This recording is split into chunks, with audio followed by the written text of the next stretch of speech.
Welcome to Growing Forever.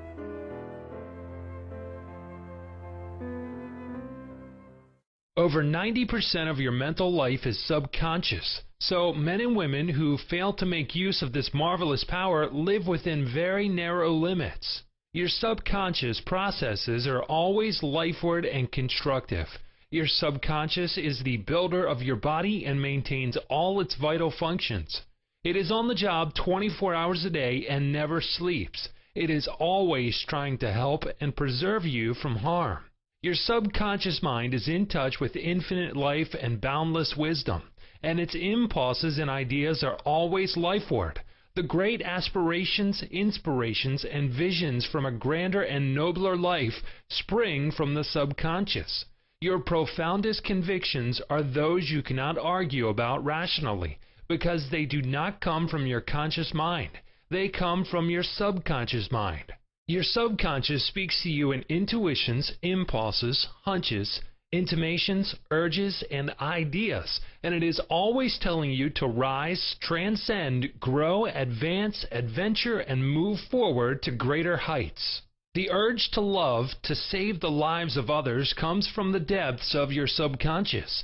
For example, during the Great San Francisco earthquake and fire of April 18, 1906, invalids and cripples who had been confined to bed for long periods of time rose up and performed some of the most amazing feats of bravery and endurance. The intense desire welled up within them to save others at all costs, and their subconscious responded accordingly.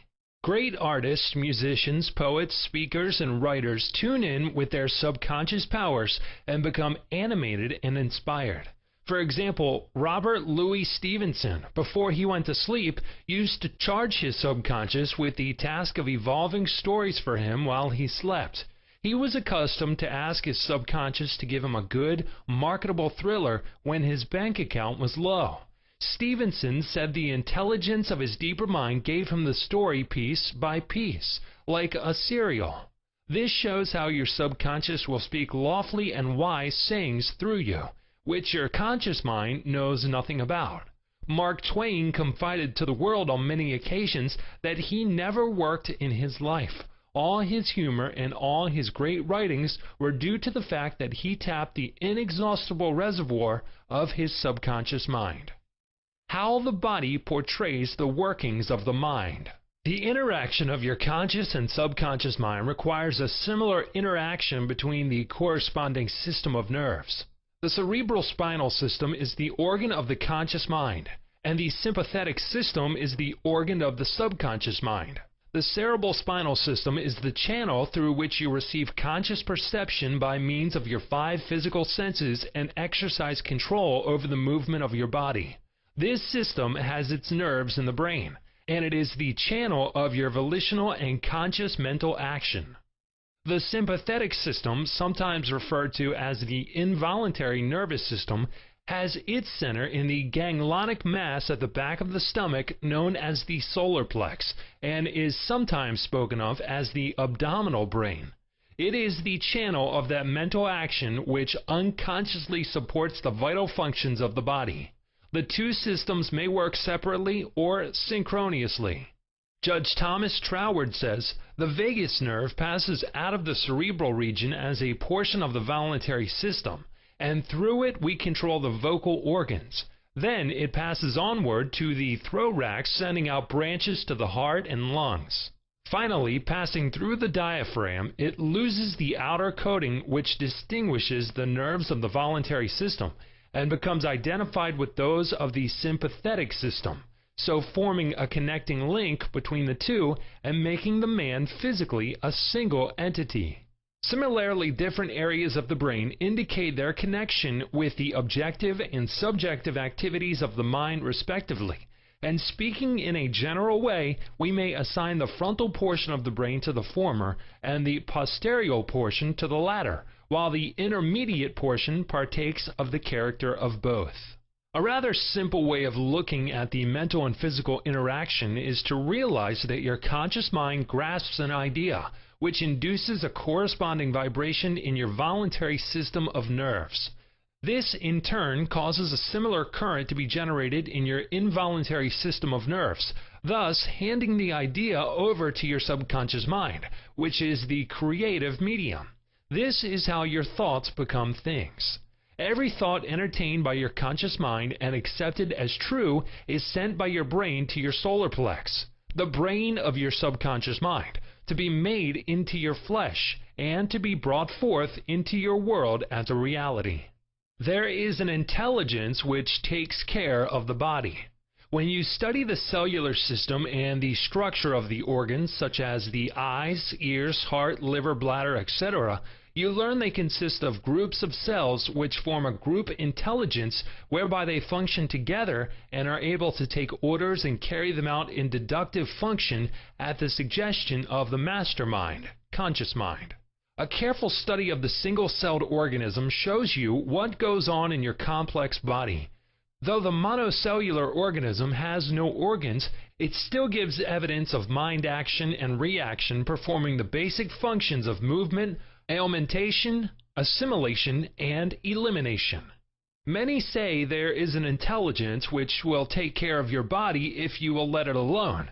That is true, but the difficulty is that the conscious mind always interferes with its five sense evidence based on outer appearances, leading to the sway of false beliefs, fears, and mere opinion. When fear, false beliefs, and negative patterns are made to register in your subconscious mind through psychological, emotional conditioning, there is no other course open to the subconscious mind except to act on the blueprint specifications offered it. The subconscious mind works continually for the common good. The subjective self within you works continuously for the general good, reflecting an innate principle of harmony behind all things. Your subconscious mind has its own will, and it is a very real something in itself. It acts night and day whether you act upon it or not. It is the builder of your body, but you cannot see, hear, or feel it building, as all this is a silent process. Your subconscious has a life of its own, which is always moving toward harmony, health, and peace. This is the divine norm within it seeking expression through you at all times. How man interferes with the innate principle of harmony. To think correctly, scientifically, we must know the truth. To know the truth is to be in harmony with the infinite intelligence and power of your subconscious mind, which is always moving lifeward. Every thought or action which is not harmonious, whether through ignorance or design, will result in discord and limitation of all kinds.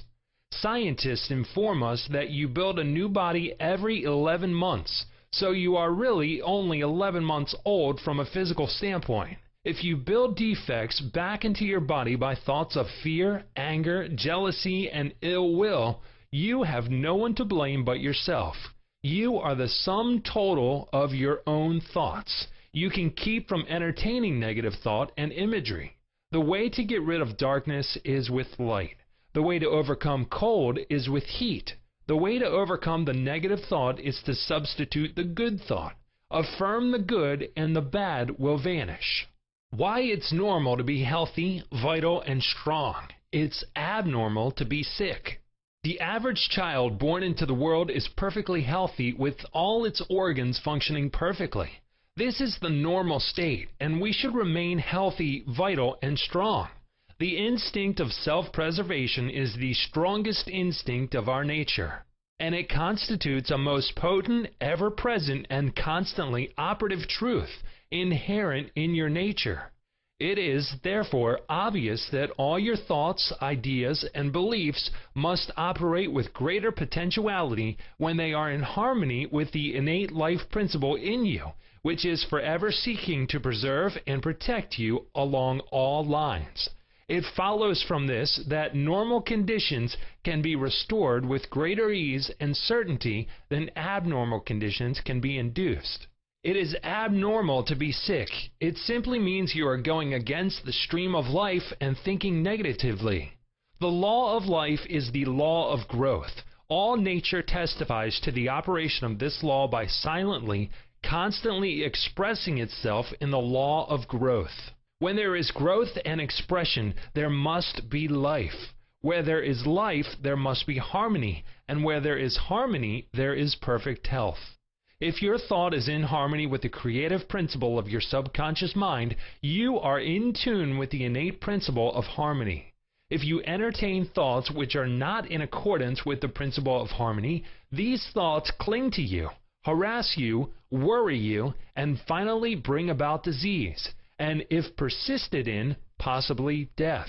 In the healing of disease, you must increase the inflow and distribution of the vital forces of your subconscious mind throughout your system. This can be done by eliminating thoughts of fear, worry, anxiety, jealousy, hatred, and every other destructive thought which tends to tear down and destroy your nerves and glands, body tissue which controls the elimination of all waste material. Pott's disease cured. In the Nautilus magazine of March 1917, there appears an article about a boy suffering from Pott's disease, or tuberculosis of the spine, who had a remarkable healing. His name was Frederick Elias Andrews of Indianapolis, now minister of Unity School of Christianity, Kansas City, Missouri. His physician pronounced him incurable. He began to pray, and from a crooked, twisted cripple going about on hands and knees, he became a strong, straight, well-formed man. He created his own affirmation, mentally absorbing the qualities he needed. He affirmed over and over again many times a day, "I am whole, perfect, strong, powerful, loving, harmonious, and happy." He persevered and said that this prayer was the last utterance on his lips at night and the first in the morning. He prayed for others also by sending out thoughts of love and health. This attitude of mind and way of prayer returned to him multiplied many times. His faith and perseverance paid off with big dividends. When thoughts of fear, anger, jealousy, and envy drew his attention, he would immediately start his counteracting force of affirmation going in his mind. His subconscious mind responded according to the nature of his habitual thinking. How faith in your subconscious powers makes you whole.